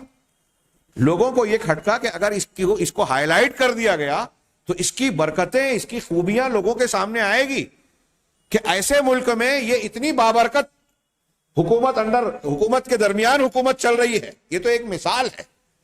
لہٰذا اس کو جڑ سے اکھاڑ کر پھینکنا چاہیے. اس کو جڑ سے اکھاڑنے کے لیے میں یہ عرض جو مثال دیا واقع میں فلسطینی، پھر تیسرا خود مسلمانوں کو استعمال کیا گیا ان کو مارنے کے لیے. ابھی آپ یہاں پڑھیں گے آگے کہ ہمارے سلفیوں کو نشانہ بنانے کے لیے مسلمانوں میں کن کو استعمال کیا جاتا ہے. اس میں سر فہرست تصوف والے اور صوفی لوگ ہیں. امریکہ، برطانیہ نے باقاعدہ صوفیوں کی بعض تنظیموں سے رابطہ قائم کر کے ان سے اسلام کی معلومات لینے کا پورا پروگرام طے کیا اور ان سے لیتے ہیں. آگے اس کا تذکرہ آئے گا 2-4 صفحے کے بعد، لیکن مجھے لگتا ہے کہ شاید آج وہ وقت نہ آئے. تو کہا کہ اگر یا تو رغبت دلا کے ان سلفیوں کو جو ہے اپنا تابع بنایا جائے، عہدہ، لالچ، پیسہ، منصب دیا جائے، یا ان کو ڈرایا جائے، جیل میں ڈال دیا. اور ان لم یجد ذالک فبالتصفیہ، اگر ڈرانے سے بھی اور کوئی لالچ دینے سے بھی مان نہیں رہا ہے انسان تو پھر صفایا کر کے. کیسے صفایا؟ وَالزَّجْ بِأَهْلِ فِي غِيَائِبِ السُّجُونِ، اور اس کے ماننے والوں کو قید خانے کی تاریکیوں میں ٹھونس کر کہ جیل میں ڈال دیا، الٹے سیدھے مقدمات دائر کر دیے، بے گناہ بھی ثابت ہوگا تو 20 سال بعد. سب سے زیادہ آپ کو دنیا میں ایسے ملیں گے. اور عالمی سطح پر ایسے لوگوں کو جب قید کیا گیا تو کیسے کیسے تشدد برتے گئے. گوانتانامو بے، ابو غریب جو عراق میں جیل بنائی گئی، گوانتانامو بے کی جو جیل بنائی گئی تھی، اس کے قصے جو ہے دل دہلا دینے والے لوگوں کے سامنے آ چکے تھے. وہاں سے نکلنے والے لوگوں نے جو بیانات دیے اس سے دل دہل گئے. یہاں لوگوں کی انسانیت بیان نہیں دیتی. ہاں، بوسنیا ہرزگوینیا میں، چیچنیا میں، فلسطین میں، شام میں، یمن میں، ہاں، یوگانڈا میں، صومالیہ میں، ہاں، بچوں، عورتوں، بوڑھوں کو بھی جو ہے انتہائی ظالمانہ اور سفاکانہ انداز میں مار دیا جاتا ہے. پیٹ کاٹ کر بچے نکال کر بلی اور کتے سی دیے گئے، کھولتے تیل میں بچوں کو ڈال دیا گیا. یہاں انسانیت کے یہ مبلغین خاموش رہتے ہیں، مسلمانوں کو سبق پڑھاتے ہیں کہ انسانیت اختیار کرو. ہاں، آگے کہہ رہے ہیں 8ویں نمبر پر کہ انسانیت کے اس دعوے اور اس تبلیغ کا ایک مقصد یہ ہے کہ مسلمانوں میں اسلام کی تبلیغ کے سلسلے میں رکاوٹ کے صورت میں جو جہاد کا مادہ ہے، جس کو بہت بہت بہت بہت بدنام کیا گیا، اس کا معنی مفہوم بھی گا. اب یہ لفظ استعمال کرنے سے ہم کو ڈر لگتا ہے، ارے یہ جہاد بولا اس نے، یہ جو ہے تشدد پسند ہے، معنی ہی بدل دیا. جبکہ میرا دعویٰ اور یقین ہے کہ اگر غیر مسلم بھی اس کا معنی اور مفہوم سمجھ جائے گا تو یہ جانے گا کہ یہ بڑی اچھی جنگ ہوتی ہے، امن قائم کرنے والی جنگ، ظلم کو توڑنے والی جنگ. آپ کے دنیا کے کسی ملک، کوئی ملک ایسا ہے جہاں فوج نہ ہو؟ کیوں ہے یہ فوجیں؟ ملک کی حفاظت کے لیے. تو یہ جہاد بھی دین کی، اہل دین کی حفاظت کا ایک طریقہ اسلام نے دیا ہے، اور وہ بھی حکومت اور طاقت کے ساتھ ہوگا. ہمارے یہاں جن لوگوں نے، ان تحریکیوں نے یہود و نصارہ سے متاثر ہو کر جو بم دھماکے کرتے ہیں، معصوموں کو قتل کرتے ہیں، یہ نہ جہاد ہے نہ اسلام کی تعلیم کے مطابق ہے. یہ تو جہاد کو بدنام کرنے کے لیے ہمارے درمیان کے استعمال ہونے والے لوگوں کے ذریعے سے اس کو کیا جاتا ہے، بدنام کیا جاتا ہے. چنانچہ انسانیت کا نعرہ لگا کر کہتے ہیں کہ یہ جو جنگیں ہیں یہ انسانیت کے خلاف ہے، لہذا جہاد وہاد یا غیر مسلموں سے لڑائی اور اس کی بات ذہن و دماغ سے نکال دیں، اس سے دشمنی پیدا ہوتی ہے انسانوں کے درمیان. 4تھے نمبر پر جو طریقے استعمال، یہ تو مقاصد تھے 8. 4تھے نمبر پر یعنی جو ولا اور برا اور اسلامی عقیدے کو مجروح کرنے کے لیے جو ذرائع استعمال کیے گئے، 3 کا تذکرہ ہو چکا. 4تھے نمبر پر ہے الدعوۃ الی حوار الادیان وتقاربها ووحدتها، کہ مذاہب کی بات چیت اور مذاہب کی قربت اور وحدت کی طرف دعوت دینا۔ کیا مطلب؟ یعنی جو الگ الگ مذہب ہے، اسلام ہے، یہودیت ہے، عیسائیت ہے، ہندو دھرم ہے، سکھ مت ہے، انسانیت ہے، سیکولرزم ہے، فلاں فلاں ازم ہے، شیوعیت یعنی کمیونزم ہے، ان تمام مذاہب کے لوگوں کو آپس میں مل کر بات چیت کرنا چاہیے، ایک دوسرے سے قربت اختیار کرنا چاہیے، اور کوشش کرنی چاہیے کہ پوری دنیا کا ایک مذہب بن جائے، وحدت ادیان۔ ایک تحریک بھی چلی وحدت ادیان کی، کہ کم از کم جو ہے دنیا میں نصارہ کی بڑی تعداد ہے، یہود ہیں، اور اسلام کے ماننے والے تینوں جو ہے آسمانی مذہب کو مانتے ہیں، توریت، انجیل اور قرآن کو ماننے والے، ان تینوں کو اکٹھا کر دو، ملا دو، وحدت ادیان کا فلسفہ۔ کچھ لوگوں نے اس کو بھی پیش کیا ہے۔ چنانچہ یہ تیسرا چوتھا خطرناک ایک نعرہ دعویٰ ہے۔ کیوں؟ اب اس کے بارے میں وضاحت کر رہے ہیں کہ یہ جو دعوت ہے یہ ان ادالوں میں سے، ان ہتھیاروں میں سے ایک ہتھیار اور ہتھ کنڈا ہے جس کے ذریعے سے کافر اور منافقین اور بعض جاہل مسلمان، صرف کافر اور منافقین ہی نہیں، کافرین، منافقین اور بعض جاہل مسلمان ولا اور برا کے عقیدے کو ختم کر دینا چاہتے ہیں، جو توحید، اللہ کی توحید اور اکیلے اس کی عبادت کی بنیاد پر کھڑا ہے۔ اس کی دعوت کے ذریعے سے چاہتے ہیں کہ توحید کی جڑ کو اکھاڑ کر پھینک دے۔ اور یہ دعوت ہر روز قوت اور مضبوطی کے ساتھ اور زیادہ طاقت قوت کے ساتھ اس کو بیان کیا جاتا ہے، پیش کیا جاتا ہے، ٹی وی چینلز کے ذریعے سے، حکومت کے نمائندوں کے ذریعے سے، مختلف قسم کی این جی اوز جو تعلیمی جو کام کرتے ہیں سماجی اقتصادی بنیادوں پر، انسانی بنیادوں پر، کہ ہم لوگوں کے علاج معالجے کا کام کر رہے ہیں، جیسے اقوام متحدہ کی ریڈ کراس ہے، یہودیوں کی ریلائنس کلب اور روٹری کلب اور فیمس کلب ہے، جن جو میڈیکل کیمپس منعقد کرتے ہیں، یہودیوں کی تنظیم ہے، جن کے بارے میں تفصیلات کا لوگوں کو، مسلمانوں کو بھی علم نہیں ہوتا، اور اس کا بدل نہ نظر آنے کی وجہ سے لوگ مجبور ہوتے ہیں کہ آنکھ کا آپریشن غریب آدمی کہاں کرائے تو جائیے وہاں جو کیمپ لگا ہے اس میں چلے جائیں۔ تو یہ ان ذرائع سے یہ کوشش کی جاتی ہے کہ دیکھیے اصل تو لوگوں کے دکھ درد کو دور کرنا ہے، کیسے کیسے لوگ فاقہ کشی کر رہے ہیں، بیماریوں سے مر رہے ہیں، پریشان حال ہیں۔ اب اس میں آپ اگر مذہب کی بات کرتے ہیں تو اس سے تنگی پیدا ہوتی ہے لوگوں کے لیے، اور دقت و دشواری ہوتی ہے۔ لہذا اچھا طریقہ یہ ہے کہ آپ مذاہب کے سلسلے میں انسانیت کا جو پہلے ذکر ہوا، اور مذہب کے سلسلے میں آپس میں بات چیت والا مذہب طریقہ اختیار کریں۔ اور یہ کہنا، انہوں نے لکھا کہ آج کے زمانے میں اس دعوت کو، اس فکر کو، نظریے کو جتنی قوت اور طاقت سے، جتنے بڑے ذرائع سے بڑے پیمانے پر پھیلایا جا رہا ہے، پھیلایا گیا ہے، اس سے پہلے تاریخ میں کبھی نہیں پھیلایا گیا۔ کیوں؟ کہ کس طرح حیث تعقد لها الندوات والمؤتمرات، کہ اس فکر کے لیے، اس کو ترویج دینے کے لیے جو ہے مختلف قسم کی ندوات اور مؤتمرات، یعنی کانفرنسیں اور مجلسیں منعقد کی جاتی ہیں۔ اور یہ چالباز اعلام، ذرائع ابلاغ، جو مکر و فریب کرنے والا ذرائع ابلاغ ہے، یہ دیکھیے ایک ذرائع ابلاغ میں ہمارے جو عام نوجوان جاتے ہیں نا جرنلزم کرنے کے بعد، تو ان کو کچھ چیزیں بتائی جاتی ہے کس طریقے سے کام کرنا ہے، یہ طریقہ کار سیکھتے ہیں۔ لیکن جو پالیسی میکر ہوتے ہیں، جو اسٹریٹجی تیار کرتے ہیں، وہ ان کے خاص، ان کی بھٹی میں تپے ہوئے لوگ ہوتے ہیں کہ ہمیں یہود، نصارہ اور اسلام کے خلاف کن ایجنڈوں کو بروئے کار لانا ہے۔ آپ دیکھیں گے، پوچھئے کسی ٹی وی چینل کے رپورٹر سے، اس سے پوچھئے کہ کئی رپورٹیں، کئی خبریں ایسی ہوتی ہیں کہ وہ لے جاتا ہے لیکن وہ نشر نہیں ہوتی۔ ہندوستان میں آپ ایسی کئی خبریں دیکھیں گے، جیسے اگر برہمنوں کے خلاف اگر کوئی خبر آپ لے جائیں، شائع نہیں ہوگی، ٹی وی چینل میں نہیں آئے گی۔ مہاراشٹر کے سندھ کھیڑا علاقے میں کچھ سالوں پہلے یہ شیو مذہب جو ایک نیا بنایا گیا مراٹھوں کے درمیان، ایک ہی مجلس میں 2.5 لاکھ لوگوں نے ہندو مذہب چھوڑ کر تو شیو دھرم قبول کیا، اور کہا کہ ہم نے یہ نیا مذہب، اور اس میں بڑے ان کے جو قائدین ہیں بڑے کوالیفائڈ اور پڑھے لکھے لوگ۔ لیکن آپ نے ایک بھی ٹی وی چینل میں یہ خبر نہیں دیکھی۔ کیوں نہیں آئی اتنی بڑی خبر؟ لیکن اگر ایک مسلمان نے کہیں ایسی کوئی حرکت کر دی جس سے اسلام اور مسلمانوں کو ٹارگٹ کیا جا سکتا ہے، طلاق، حلالہ، فلاں ڈھما ٹارگٹ کیا جا سکتا ہے، تو دیکھیے ایسا لگے گا کہ پورے ہندوستان کی سب سے اہم خبر وہی ہے، اور اس ایک وجہ سے، مسلمان کے ایک حرکت کی وجہ سے پوری ہندوستان کی عورتوں کا معاملہ، حقوق جو ہے خطرے میں پڑ گئے۔ اور قتل ہو جاتے ہیں بڑے بڑے، اس کو دبایا جاتا ہے. ابھی ہم دیکھ رہے ہیں یو پی میں جو واقعات ہوئے ہاتھرس یا جو بھی اس کا پروننسیشن تلفظ ہے، ہاں دلت لڑکی کے ساتھ کیا ہوا، راتوں رات اس کو جو ہے جلا دیا گیا، اس کو دبانے کی کوشش کی گئی. ہاں اس کے برخلاف مجھے یہ بیان کرنے کی ضرورت نہیں ہے. آگے بڑھتا ہوں. تو اس کے لیے جو مکر و فریب چلنے والا ذرائع ابلاغ ہے اس نے یہ ذمہ داری لی ہے ہاں کہ وہ مختلف وسائل کے ذریعے سے اس کی طرف دعوت دیتے ہیں.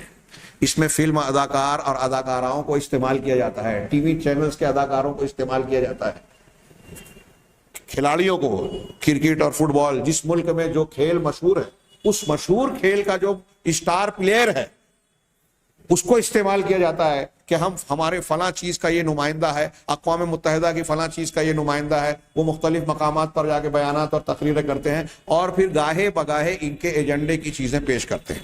دکھائی دینے میں لگتا ہے کہ وہ انسانیت کی خدمت کر رہے ہیں.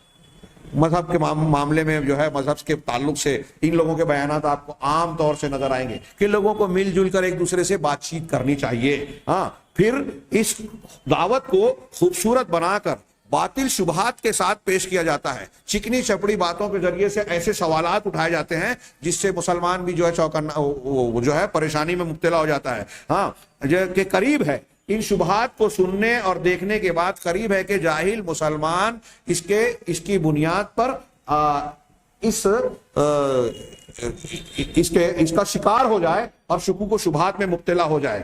تو کہا کہ انہوں نے افسوس کہا، ہائے افسوس کہ دین اور اہل دین کے معاملے میں یہ کتنا شدید حملہ ہے. اور یہ اس وجہ سے ہوا، اس وقت ہوا جب دین کے اصول اور ضابطے اس کے شعائر جہالت کا نشانہ بن گئے، فساد پھیلانے والوں کے فساد انگیزی کا نشانہ بن گئے اور شکوک و شبہات پیدا کرنے والوں کے شبہات کے فتنے میں لوگ مبتلا ہو گئے اور شک میں ڈالنے والوں کی تشکیک کا.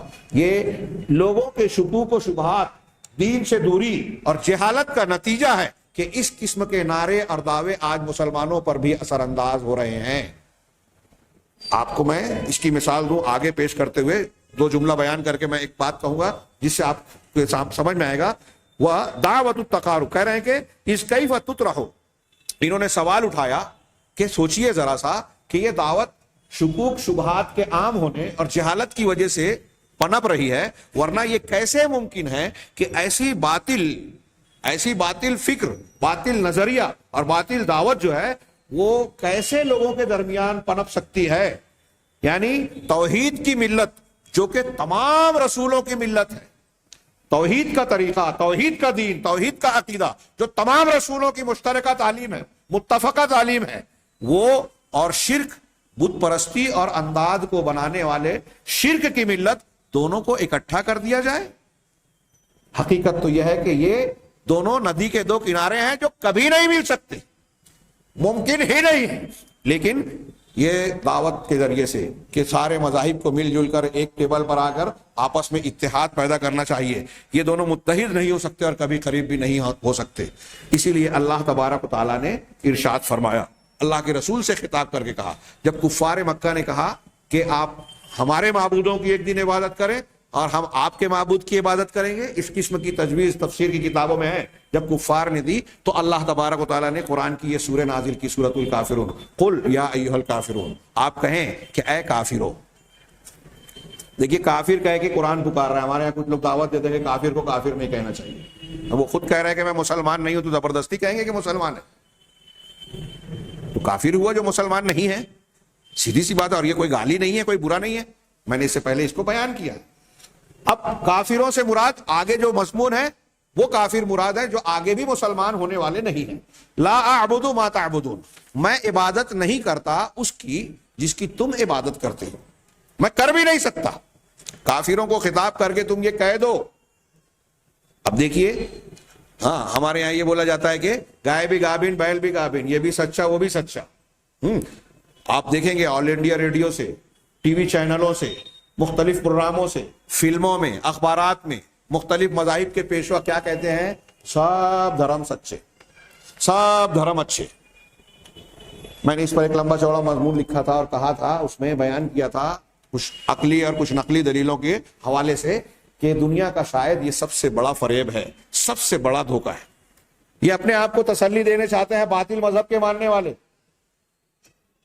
میں نے اپنی کتاب میں ایک واقعے کا ذکر کیا, شروعات یہیں سے کی کہ ایک پنڈت سے اندور جاتے ہوئے راستے میں گفتگو ہوئی تھی, تو اس نے یہی کہا سارے دھرم سچے, سارے اچھے, راستے الگ الگ ہے, منزل سب کی ایک ہے. بولنے میں اچھا لگتا ہے, ٹی وی چینلوں پہ یہ بولا جاتا ہے, ہاں الگ الگ مذہب. اب جب ٹی وی چینل پہ ایک مسلمان, ایک ہندو پنڈت ہو, ایک مسلمان عالم ہو, ایک ہندو پنڈت ہو, عیسائی پادری ہو, ایک سیاسی لیڈر ہو, ایک فلاں مسلک اور گروپ کا جو ہے نمائندہ ہو, جب یہ اکٹھا ہو کے کہتے ہیں کہ سارے دھرم تو سچے ہیں, تو مسلمان بھی جو ہے وہ پسو پیش میں پڑ جاتا ہے کہ اگر میں یہ کہوں کہ نہیں صرف اسلام سچا ہے تو میرا مذاق اڑے گا یا میں کیا کروں. لہذا وہ احساس کمتری میں مبتلا ہو کر, یا کہیے کہ علم کی کمی اور دلیلوں کے نہ ہونے کی بنیاد پر خاموشی اختیار کرتا ہے, یا ادھر ادھر کی باتیں کرتا ہے, یا کسی شکل میں ان کی تائید کرتا ہے. بہت سے لوگ تو تائید بھی کر بیٹھتے ہیں, جبکہ حقیقت یہ میں نے کہا کہ یہ انتہائی, جو لوگ کہہ رہے ہیں, جو حاضرین ہیں یا میری بات جن لوگوں نے جو سن رہے ہیں, وہ یہ اچھی طرح جانے. میں طلبہ کو بھی یہ بات بہت کھل کے بیان کرتا ہوں کہ جو آپ سے یہ کہتا ہے کہ سارے مذاہب سچے ہیں, آپ اس سے کہیے کہ تم بھی اس بات کو مانتے نہیں, کہنے والا بھی اسے مانتا نہیں ہے. ہمارے دکتور فضل الرحمان صاحب نے مالیگاؤں کے پولیس اسٹیشن میں جب بیان دیا تو اس وقت کے ایس پی نے ان سے یہی کہا کہ سب دھرم سچے, میں ایسا مانتا ہوں. کہا تو دکتور فضل الرحمان نے جواب دیا کہ آپ ایسا نہیں مانتے. کہا میں کہہ رہا ہوں میں مانتا ہوں. کہا کہ میں کہہ رہا ہوں کہ آپ نہیں مانتے. کیسے؟ کہا ابھی آپ کیا ہیں, ہندو ہے؟ کہا ہاں. تو کہا جب آپ یہ کہہ رہے ہیں کہ میں ہندو ہوں تو اس کا مطلب آپ یہ کہہ رہے ہیں کہ میں مسلمان نہیں ہوں, عیسائی نہیں ہوں, یہودی نہیں ہوں, بدھسٹ نہیں ہوں, جین مذہب کا ماننے والا نہیں ہوں, میں ہندو ہوں. اس کا مطلب یہ کہ آپ نے بہت سارے مذہب میں سے ایک مذہب کو کلیکٹ کیا, اختیار کیا. اس کا مطلب دوسرے مذاہب کے مقابلے میں آپ اسے صحیح مان رہے ہیں, تبھی تو اسے فالو کر رہے ہیں. اور اگر آپ یہ کہہ رہے ہیں کہ جیسے میں ہندو دھرم کو مانتا ہوں ویسے ہی اسلام کو, کرسچینٹی کو, یہود کو اور دوسرے مذہب کو مانتا ہوں, تو پھر 2 سال آپ ہندو ہیں تو 1 سال کرسچن بن جائیں, 1 سال یہودی بن جائیں, 1 سال فلاں بن جائیں, 1 سال فلاں, اور 1 سال مسلمان بھی. آپ ایسا کریں گے یا کرتے ہیں کیا؟ نہیں. تو کہا پھر آپ کیسے سب کو صحیح مانتے ہیں؟ جب آپ ایک کو پکڑ کے رکھے ہیں تو اس کا مطلب آپ اسی کو صحیح مان رہے ہیں, دوسرے کو کہاں مان رہے ہیں. یہ بات میں نے اس پنڈت سے بھی کہی, اور پنڈت سے ایک اور بھی سوال میں نے کیا کہ سب سچے کیسے ہو سکتے ہیں؟ ہمارا قرآن یہ کہتا ہے قل هو اللہ احد اللہ الصمد لم یلد ولم یولد, اللہ اکیلا ہے, تنہا ہے. اور آپ یہ کہہ رہے ہیں کہ ابھی کچھ دیر پہلے ان سے بحث ہوئی تھی, میں نے کہا ابھی کچھ دیر پہلے آپ نے کہا کہ ہر جگہ بھگوان ہے, ہر چیز میں آپ کے اندر ہے, میرے اندر ہے. اور انہوں نے گفتگو میں یہ بھی کہا کہ رام جو ہے وہ حقیقت میں کوئی دیوتا تھا نہیں, یہ ایک کالپانک اور تصوراتی وجود ہے. تو میں نے کہا پنڈت جی آپ جو کہہ رہے ہیں کہ رام حقیقت میں تھا ہی نہیں, کیا آپ پبلک میں یہ بات بولیں گے؟ کہا یہی تو میں آپ کو سمجھانا چاہتا ہوں کہ عوام کو سمجھنے کی چیزیں الگ ہوتی ہیں اور پڑھے لکھے گیانی لوگوں کے لیے الگ چیز ہوتی ہے. جو بات کے جی والے کو پڑھائی جاتی ہے, جو کے جی والے کو جو پڑھائی جاتی ہے وہ ایم اے والے کو نہیں پڑھائی جاتی, اور جو ایم اے والے کو پڑھایا جاتا ہے وہ کے جی والے کو نہیں. انہوں نے کہا پنڈت جی نے مجھے سمجھانے کے لیے کہ جو ایم اے میں پڑھاتے ہیں تو یہ پڑھے لکھے گیانی لوگ, پنڈت لوگ جو ہے وہ گیانی ہیں. وہ یہ کہہ رہے ہیں کہ رام کوئی دیوتا تھا ہی نہیں, انسان بھی پیدا ہی نہیں ہوا, تصور آتی ہے. لیکن پبلک اس کو بھگوان مان رہی ہے تو ان کو ماننے دو, کیونکہ وہ سمجھ نہیں سکتے. تو میں نے ان سے جب سوال کیا تو انہوں نے یہ جواب دیا, ایم اے اور کے جی والی بات. تو میں نے ان سے سوال کیا کہ ٹھیک ہے ایم اے والے کو کے جی والی بات نہیں پڑھائی جاتی پنڈت جی, لیکن یہ بتائیے کہ کیا کے جی میں جس کو آپ بتاتے ہیں کہ یہ او ہے, یہ بو ہے, ایم اے میں جانے کے بعد آپ یہ کہتے ہیں کہ یہ او نہیں پو ہے, یہ بو نہیں ٹو ہے. کہا نہیں. کہا یہاں تو آپ ایسے ہی کر رہے ہیں, آپ یہاں ایم اے میں بول رہے ہیں کہ رام چندر جی دیوی کا وجود ہی نہیں ہے, اور کے جی والے کو بول رہے ہیں کہ وہ بھگوان ہے, پوجنی ہے, عبادت کے لائق ہے. تو او تو گھو ہو گیا, فرق ہو گیا بہت. یہ کیسے سمجھ میں نہیں آتا. اور پھر آپ یہ کہہ رہے ہیں کہ راستے الگ الگ ہیں. ہاں یہ بہت لمبا چوڑا ایک اقتباس ہے جس کو اکثر حکومتی سطح پر اور ریڈیو ٹی وی چینل سے پیش کیا جاتا ہے کہ جتنے مذہب ہیں سب سچے ہیں, راستے الگ الگ, منزل سب کی ایک ہے. تو انہوں نے اس کی ایک مثال دی کہ فرض کرو کہ ایک بلندی پر ایک جگہ ہے, مقام ہے, سب کو اس اوپر کی طرف چڑھنا ہے. تو اب اوپر جانے کے لیے کوئی وہاں موجود جھاڑ کے ذریعے سے, درخت کے ذریعے سے چڑھ رہا ہے, کوئی سیڑھی لگا کے چڑھ رہا ہے, کسی نے رسی لٹکا دی اور رسی کے ذریعے سے چڑھ رہا ہے, کچھ لوگ ایک دوسرے کے کاندھے سے چڑھ رہے ہیں, کچھ لوگ دیوار سے چڑھ رہے ہیں, کچھ لوگ اور کسی چڑھ سب رہے ہیں, راستے الگ الگ. میں نے پنڈت جی سے کہا کہ یہ بھی بکواس بات لگتی ہے, عقل میں نہیں آتی, سمجھ میں نہیں آتی. یہاں تو دیوار جھاڑ سب ایک طرف جا رہے ہیں, لیکن آپ بتائیے کہ ہم جس بس میں بیٹھے ہوئے ہیں اندور جا رہی ہے, اگر مجھے احمد آباد جانا ہے یا بمبئی جانا ہے تو کیا میں اس بس سے کہوں گا کہ مجھ کو بمبئی پہنچا دے؟ راستے الگ ہے, منزل ایک ہی رہے گی؟ کہا نہیں جا سکتی. کہا اس کا مطلب یہ کہ جو بمبئی کی بس میں بیٹھا ہے وہ اندور نہیں پہنچ سکتا, جو اندور کی بس میں بیٹھا ہے وہ بمبئی نہیں پہنچ سکتا. ایک چار راستہ ہے, چوراہا ہے, چوراہے پہ لوگ الگ الگ سمتوں میں چلیں گے تو جتنا چلتے جائیں گے دوسرے کی منزل سے اتنا دور ہوتے جائیں گے. یہ کیسے ممکن ہے کہ سب کی منزل ایک؟ اسلام کہتا ہے کہ مورتی پوجا یا اللہ کے سوا کسی کی بھی عبادت آپ نے کی تو وہ مہا پاپ ہے, ظلم عظیم ہے, سب سے بڑا گناہ. اور آپ کے یہاں مورتی پوجا سب سے پاپ پنیہ کا کام ہے. آپ مورتی پوجا جب چلیے عام ہندوؤں کو ہی آپ کہہ رہے ہیں سناتن دھرم میں مورتی پوجا ممنوع ہے. سناتن دھرم جو خالص ہندو دھرم کہلاتا ہے, آریہ سماجی, ان کے یہاں مورتی پوجا نہیں ہے. تو آپ کے یہاں مورتی پوجا پنیہ ہے, بتوں دیوی دیوتاؤں کو پوجنا جو ہے پنیہ ہے, نیکی ہے, ثواب ہے. ہمارے یہاں سب سے بڑا گناہ ہے.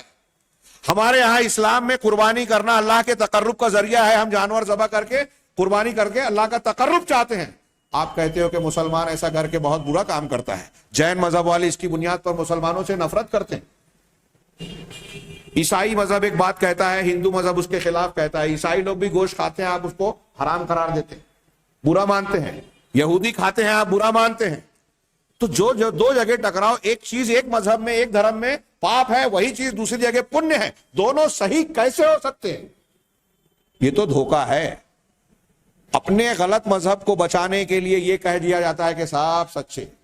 کیوں؟ تاکہ سچا مذہب خاموش ہو جائے. بہت غور سے سنیے, یہ میں موضوع پر آ گیا کہ یہ جو تحریک پوری چلائی جاتی ہے, پورا جو کھڑاک پھیلایا گیا, خوب تشہیر کی جاتی ہے کہ سارے دھرم سچے, سب اچھے. تو سارے کو سچا بتانا مقصد نہیں ہے, سچے کو خاموش کرنا مقصد ہے کہ سچا سچ بول کر ہمارے غلط مذہب کی غلط باتوں کو آپ اجاگر نہ کریں. یہ نہ بتائیں کہ ہمارے دھرم کی فلاں تعلیم غلط ہے, غیر فطری ہے, قرآن سچائی کے خلاف ہے. یہ بتانا ثابت کرنے سے رک جائیں. ہمارے دھرم کی حفاظت اسی میں ہے کہ خاموش رہا جائے. دنیا میں آپ دیکھیں گے کہ اسلام پر جتنا اعتراض ہوتا ہے, اس کی جتنی تحقیق ہوتی ہے, اس کی جتنی چھان بین ہوتی ہے, اس کے خلاف جتنی سازشیں ہوتی ہیں, اسی کتاب کے پچھلے دروس میں بیان کر چکا حوالے سے, اس کا اگر تھوڑا سا حصہ کسی دوسرے مذہب کے خلاف اگر ہو تو وہ مذہب کچھ ہی سالوں میں دنیا سے مٹ جائے گا. یہ اسلام کی حقانیت کا ایک بہت بڑا پہلو, معجزہ, دلیل ہے کہ اس کی جتنی مخالفت کی جا رہی ہے اتنا پھیل رہا ہے. یہ کوئی معمولی بات نہیں ہے اگر سمجھنے والا سمجھنا چاہے. تو بہرحال میں بات کو سمیٹ رہا ہوں کہ قرآن یہ کہتا ہے, یہ کہنا یہ چاہتے ہیں کہ دعوت یہ دی جا رہی ہے کہ سارے دھرم کو اکٹھا کیا جائے, متحد ہو جائیں, وحدت ادیان اور تقارب ادیان کی تبلیغ کی جاتی ہے, جبکہ قرآن نے تعلیم دی. ظاہر سی بات ہے, اگر یہ تعلیم, اگر یہ اچھائی ہوتی تو انبیاء کرام علیہ الصلوۃ والسلام اس کا پہلے اختیار کرتے. نبی کریم صلی اللہ علیہ وسلم سے کفار مکہ نے کہا ایک دن آپ ہمارے بتوں کو مانو, ایک دن ہم آپ کے اللہ کی عبادت کریں گے. تو اللہ نے کہا آپ ان سے کہہ دیں کہ میں اس کی عبادت نہیں کرتا جس کی تم کرتے ہو, ولا انتم عابدون ما اعبد, اور تم اس کی عبادت نہیں کرتے یا کرنے والے نہیں ہو جس کی میں عبادت کرتا ہوں. حالانکہ کفار مکہ اللہ کی بھی عبادت کرتے تھے, لیکن شرک کرنے کی وجہ سے اللہ نے کہا کہ تم عبادت نہیں کرتے اللہ کی. ولا انا عابد ما عبدتم, اور نہ ہی میں اس کی عبادت کرنے والا ہوں جن کی تم نے عبادت کی, اور نہ ہی تم اس کی عبادت کرنے والے ہو جس کی میں کرتا ہوں. یہ تکرار کیوں ہے؟ ہاں, علامہ عبد الرحمن بن ناصر السعدی نے کہا کہ پہلی مرتبہ جب یہ کہا تو یہ بتایا کہ یہ فعل ان سے ہوا ہی نہیں, یعنی اللہ کی عبادت انہوں نے کی ہی نہیں. دوسری مرتبہ اس کو ذکر کرنے کا مطلب یہ کہ یہ ان کا وصف لازم, یعنی ان کی پہچان بن گیا. لکم دینکم ولی دین. اللہ تعالیٰ نے اللہ کے رسول نے کہا کہ ان سے ایسا کہہ دو کہ جس کی تم عبادت کرتے ہو میں نہیں کرتا, جس کی میں کرتا ہوں تم نہیں کرتے. تمہارے لیے تمہارا دین میرے لیے. مطلب کیا؟ مطلب یہ کہ ان کے دین سے براءت کا اظہار کرو, دین کو ملانے کی کوئی گنجائش نہیں ہے. تم اگر اپنے دین پر قائم ہو, میرا دین ماننا نہیں چاہتے, تو میں کیوں اپنا دین چھوڑوں؟ ہمارے یہاں وحدت ادیان کی جب بات کرتے تو کہتے ہیں کہ عید کے دن آ کے سیوئی کھا لیں گے. سیوئی کھانے میں کیا ہے؟ ہمارے یہاں کے اگر یہ کہو کہ گائے ذبح کیجیے اور ہم اس کا گوشت کھاتے ہیں, تب ہم سے یہ کہیے کہ چلیے آپ جو ہے مورتی پوجا میں یا اس کی مجلس میں جو شرکیہ مجلس ہے. لیکن ہمارے یہاں لوگ بیان کرنا جانتے ہی نہیں ہیں, سمجھاتے ہی نہیں ہیں, اور کیسے سمجھائیں گے دوسروں کو جب خود نہیں سمجھا ہے. تو بہرحال اللہ تبارک و تعالیٰ کا یہ ارشاد. اسی طرح قرآن نے کہا فَمَاذَا بَعْدَ الْحَقِّ إِلَّا الضَّلَالُ فَأَنَّىٰ تُصْرَفُونَ, کہ حق کے بعد گمراہی کے علاوہ اور کیا ہے, اور تم کو کہاں پھرایا جا رہا ہے. یعنی حق الگ ہے, باطل الگ ہے, اور یہ دعوت وحدت ادیان والی دعوت یہ کہہ رہی ہے کہ حق اور باطل دونوں کو ساتھ ساتھ میں لے کے چلو. تیسری آیت جو انہوں نے قرآن کی پیش کی سورہ زمر کی, اللہ تبارک و تعالیٰ نے ایک مثال بیان کی. ضرب اللہ مثلا, اللہ نے ایک مثال بیان کی ہے, رجلا فیہ شرکاء, ایک ایسا آدمی جس کے اندر بہت سے شریک ہیں, ایک غلام ہے, اس کے کئی مالک ہیں, کئی پارٹنر ہیں. ہاں, شرکاء و متشاکسون, جو آپس میں ایک دوسرے سے لڑتے ہیں اور اپنا حق جتاتے ہیں. ایک ہی آدمی ہے, اس کا مالک یہ بھی ہے, یہ بھی ہے, یہ بھی ہے, اور ہر کوئی چاہتا ہے کہ میرا کام کرے, میرا حق ہے اس کے اوپر. تو اب اس کی کیا حالت ہوگی؟ کیا وہ غلام ہر مالک کا حکم مان پائے گا, ہر ایک کو خوش کر پائے گا, اور اس کا ہر مالک خیال رکھے گا؟ ہاں, وَرَجُلًا سَلَمًا لِرَجُلٍ, اور ایک دوسرا آدمی, اللہ تعالیٰ نے مثال دی, ایک دوسرا آدمی جو خالص صرف ایک ہی آدمی کی ملکیت ہے, یعنی وہ خالص طور پر ایک ہی کا غلام ہے, دوسرا اس میں شریک پارٹنر نہیں ہے. حل یستویان مثلا, کیا دونوں مثال میں برابر ہوں گے؟ ایک آدمی جس کا مالک ایک ہی ہے, جو کہتا ہے اس کو غلام مان رہا ہے اور یا اس کو مالک مان رہا ہے, دونوں کے حقوق واضح ہیں, تو وہ اس کی خدمت کر پائے گا, وہ اس کو خوش کر پائے گا کہ نہیں کر پائے گا؟ وہ اس کا خیال رکھے گا, یہ اس کا حق ادا کرے گا. لیکن ایک آدمی کے کئی مالک ہیں اور سب اپنا اپنا, صرف مالک ہی نہیں ہے بلکہ آپس میں لڑنے والے, متشاکسون, ایک دوسرے کی مخالفت کر کے اپنا اپنا حق جتانے والے, تو اس کا کیا حال ہوگا؟